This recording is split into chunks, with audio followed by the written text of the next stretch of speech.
yadda tiye da kai daidai ne domin mallakinsa amma ya ce inni haramtu dhulma ala nafsi wa ja'altuhu bainakum muharraman fala tadhalamu ya mana cikin nasu alqur'ani wa ma rabbuka bi zallamin bisa tabbatar wannan adalci da wannan nuna mugun ya tafiya zalunci Allah ya fara da zatinsa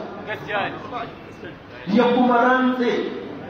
ba zai taba kyale azzalimi ba kuma ba zai taba barin wanda aka zalunta ba zai dafa masa ko da lokaci ya tsaye wanda ya samu da kyakkyawan yaƙini da Allah kan cewa duk zaluncin da muke gani da wanda ake mana da wanda ma ba mu ma fahimce shi ba sai dai mu cika mu a cikinsa a iya yaƙinin mu akwai Allah kuma ba zai bari ya ce wa kunna mu'addibina hatta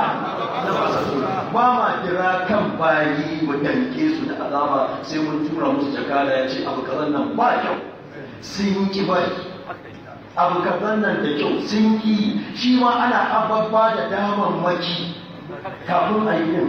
annabi nuhu alaihi salam sai da aka shekara 950 ana nan rashin su gyara suka ki kafin Allah ya danke su ya ruwan duba da kawai 950 ya nan rashi Allah da ya bawa kina ba ya kai bawa irinsa ta farma yana mai laima babu bayani kana da farmasa kuma ka ce Allah zai banka wannan shi ne roƙon kabar da kuke ji da motsin da kuke ji da wata sun a shi ya suka ji ta faru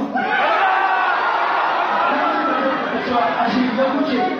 ku yi musu adalci ba mu ce a zalunci kowa ba ba mu ce a cuci kowa ba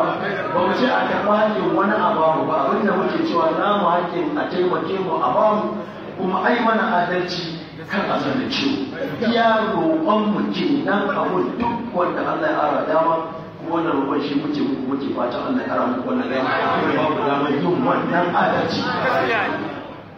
ba ta da tsawaita ba na ganin wacce ita ce kalma ta takaitacciya kuma an ce ruwa cikin cokali ya ci hankali wanka kuma na tabbatar da masu hankali ne magana Allah ya famu Allah ya famu Allah ya famu yau wata fatiha bismillahir rahmanir rahim alhamdulillahi rabbil alamin arrahmanir rahim maliki yawmiddin iyyaka na'budu wa iyyaka nasta'in ihdinas siratal mustaqim siratal ladzina an'amta alaihim ghayril maghdubi alaihim